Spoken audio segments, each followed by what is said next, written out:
Hello guys, welcome back to my channel. இன்றைக்கி யாரை பற்றி பார்க்க போகிறோன்னு பார்த்தீங்கன்னா, நம்மளுடைய சப்ஸ்கிரைபர் ஒருத்தர் வந்து ரொனால்டோ பற்றி வீடியோ போடுங்க அப்படின்னு கமெண்ட் பண்ணியிருந்தாங்க. அவரை பற்றி தான் பார்க்க போகிறோம். வாங்க வீடியோக்குள்ளே போகலாம். ரொனால்டோ பிறந்தது எந்த ஊர்னு பார்த்தீங்கன்னா, போர்ச்சுகீஸில் உள்ள மதீரா அப்படின்ற ஒரு தீவு தான். அவர் பிறந்த வருஷம் பார்த்தீங்கன்னா 1985 February 5. அவருடைய அப்பா பேர் வந்து ஜோ டொனிஸ், அம்மா வந்து மரியா அப்படின்றவங்க. அவருடைய அப்பா வந்து கிடைக்கிற எல்லா வேலையுமே பார்க்கக்கூடியவர். ஃபார் எக்ஸாம்பிள் வந்து புல் வெட்டுறதுல எக்யூப்மெண்ட் சரி பண்ணுறதுலேருந்து அது மாதிரியான வேலை பார்த்துட்டு இருந்தார். அவங்க அம்மா வந்து ஒரு சமையல் செய்கிறவங்க. அவருடைய கூட பிறந்தவங்க வந்து 2 அக்கா, ஒரு அண்ணன்.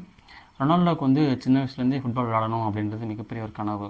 அதனால் கிடைக்கிற எல்லா பொருளையுமே வந்து காலில் தட்டி தட்டி விளாண்டுட்டு இருப்பார். அப்படி இருக்கிறப்ப தான் வந்து அவருடைய தந்தைக்கு வந்து ஒரு ஃபுட்பால் கிளப்பில் வேலை கிடைக்கிது. இந்த பால்லாம் வெளியே போனால் எடுத்து வந்து கொடுப்பாங்களே, இந்த மாதிரியான வேலை கிடைக்கிது. ரொனால்டோவும் அவர் தந்தையோட பார்க்க போகிறாரு, அந்த மேட்ச் பார்க்க போகிறாரு. அப்படி போயிட்டுருக்கப்போ தான் அவருக்கும் வந்து விளாட்றதுக்கு வாய்ப்பு கிடைக்கிது. இப்படி அந்த கிளப்பில் விளையாடிட்டு இருக்காரு ரொனால்டோ. ஒரு தடவை வந்து போர்ச்சுகீஸ்லேயே ஒரு மிகப்பெரிய ஃபுட்பால் கிளப் வந்து மேட்ச் நடத்துகிறாங்க. அன்றைக்கி யார் அதிகமான கோல் அடிக்கிறாங்களோ அந்த பிளேயரை நாங்கள் எடுத்துக்கிறோம் அப்படின்னு சொல்கிறாங்க. அப்போ தான் வந்து ரொனால்டோட ஃப்ரெண்டும் இவரும் விளாட்றாங்க. ரொனால்டோ ஃப்ரெண்ட் வந்து ஃபஸ்ட் கோல் அடிக்கிறார் அந்த மேட்ச்சில். 2வது கோல் வந்து 3வது கோல் வந்து அவருடைய ஃப்ரெண்ட் வந்து அவர் கோல் போஸ்ட் பக்கத்தில் போயிட்டார்.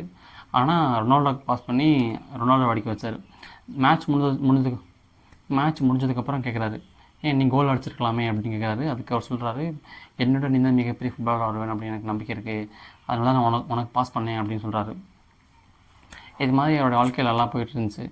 அப்போ தான் அவருக்கு வந்து ஒரு அதிர்ச்சி நடந்தது. அவருடைய இதய துடிப்பு வந்து சாதாரண மனிதர்களோட அதிகமாக துடிச்சிட்ருக்கு அப்படின்னு தெரிய வந்தது. இதனால் அவருக்கு வந்து ஒரு ஆப்ரேஷன் பண்ணணும் அப்படின்னாங்க. அந்த ஆப்ரேஷனையும் அவர் செஞ்சுக்கிட்டார்.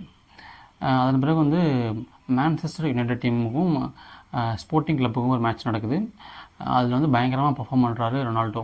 மான்செஸ்டர் யுனைடோட கோச் அலெக்ஸ் ஃபெர்குசன் வந்து ரொனால்டோ வந்து எப்படியாவது எடுக்கணும் அப்படின்னு பயங்கர முயற்சியில் இருக்கார். 2003 வருஷம் வந்து அவர் வந்து 102 கோடிக்கு வந்து வாங்குகிறாங்க. அங்கே வந்ததுக்கப்புறம் பயங்கரமாக பர்ஃபார்ம் பண்ணுற ரொனால்டோ பல கோல். 2005 வந்து வேர்ல்டு கப் நடக்குது, போர்ச்சுகீஸ் vs ரஷ்யா. இந்த மேட்ச் அப்போது வந்து ரொனால்டோட தந்தை வந்து இறந்து போயிட்டாங்க அப்படின்ற நியூஸ் வருது. ஆனால் ரொனால்டோ அங்கே போகாமல் அந்த மேட்ச்சை விளாண்டு வின் பண்ணி கொடுக்குறாரு. அந்த மேட்ச்சுக்கு அப்புறம் அவர்கிட்ட கேட்குறாங்க, ஏன் நீங்கள் இங்கே போகல அப்படின்னு கேட்டதுக்கு, என்னுடைய தந்தை வந்து நான் ஃபுட்பாலில் மிகப்பெரிய ஆளாகணும் அப்படின்றது தான் அவருடைய கனவு, அதனால தான் நான் அங்கே போகாமல் இங்கே விளாண்டேன் அப்படின்னு சொல்கிறாரு. அப்புறம் வந்து 2005 ஒரு மேட்ச் நடக்குது, இங்கிலாந்து vs போர்ச்சுகீஸ். இதில் வந்து இங்கிலாந்து பிளேயர் வந்து ரொனால்டோவை தாக்குறாரு. அதனால் வந்து அவருக்கு அந்த பிளேயருக்கு வந்து ரெட் கார்டு கொடுத்து வெளியே அனுப்பிச்சிடுறாங்க. ஆனால் வந்து ரொனால்டோ வந்து இதை வேணும்னே பண்ணார் அப்படின்னு இங்கிலாந்து மக்கள்லாம் நினச்சிக்கிறாங்க. அதன் பிறகு வந்து அவருடைய கிளப் டீமுக்கு வராரு, மான்செஸ்டர் யுனைடெட். இது வந்து இங்கிலாந்து பேஸ் பண்ண ஒரு கிளப் டீம். ஸோ வந்து நம்மளோட சொந்த நாட்டிலேயே சொந்த டீம்லேயுமே இப்படி பண்ணுறாங்க, தன்னுடைய தந்தை இறந்து போயிட்டார் அப்படின்ற பல விஷயங்கள் அவரோட மைண்ட் ஓடிட்டுருக்கு. ஆனால் இதுக்கெல்லாமே வந்து தன்னோட விளையாட்டு மூலமாக தான் வந்து தீர்வு கிடைக்கும் அப்படின்னு முடிவு பண்ணிவிட்டு அவர் பயங்கரமாக விளாட்றாரு, பல கோல்கள் அடிக்கிறாரு. ஒரே வருஷத்தில் வந்து 32 கோல் அடித்து சாதனை பண்ணுறாரு. அந்த வருஷம் தான் வந்து பாலன் டிஆர் எல்லாம் விருதெல்லாம் பெறாரு.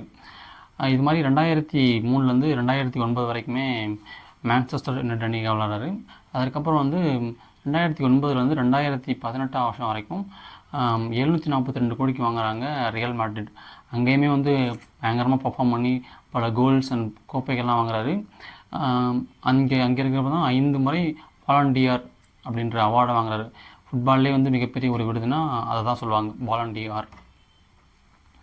அதன் பிறகு வந்து 2018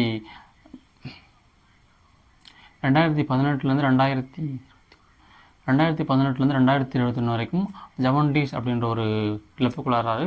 அந்த கிளப்பில் தான் வந்து மெஸ்ஸி டீமுக்கும் இவருக்கும் பயங்கரமான மேட்சஸ்லாம் நடக்கும், பயங்கரமாக நடக்கும் அங்கே. இப்போ வந்து அவர் வந்து அரப் கண்ட்ரியில் ஒரு கிளப் டீமான அல் நசீர் அப்படின்ற ஒரு டீமுக்குள்ளாராரு. அன்றைக்கி வந்து 3 வேளை சாப்பாட்டுக்கே ரொம்ப கஷ்டப்பட்டவர் இன்றைக்கி வந்து 3000 கோடிகளுக்கு மேலே அதிபதியாக இருக்கார். நான் இந்த டைலாக் திரும்பவும் சொல்கிறேன், நமக்கு பிடிச்ச துறையில் எவ்வளோ கஷ்டம் வந்தாலும் தொடர்ந்து முயற்சி பண்ணோம் அப்படின்னா அதை மிகப்பெரிய ஆளாகலாம் அப்படின்றதுக்கு இவரும் ஒரு எடுத்துக்காட்டு. இது மாதிரி நான் வேறு யாரை பற்றி பேசணும் அப்படின்றத கமெண்ட் பண்ணுங்கள். நம்மளுடைய சேனலை சப்ஸ்கிரைப் பண்ணுங்கள். அவங்களோட கிறிஸ்டியானோ ரொனால்டோ ஃப்ரெண்டுக்கு வந்து இந்த வீடியோ ஷேர் பண்ணுங்கள். வேறு வீடியோவில் வந்து பார்க்கலாம். தேங்க்ஸ் ஃபார் வாட்சிங்.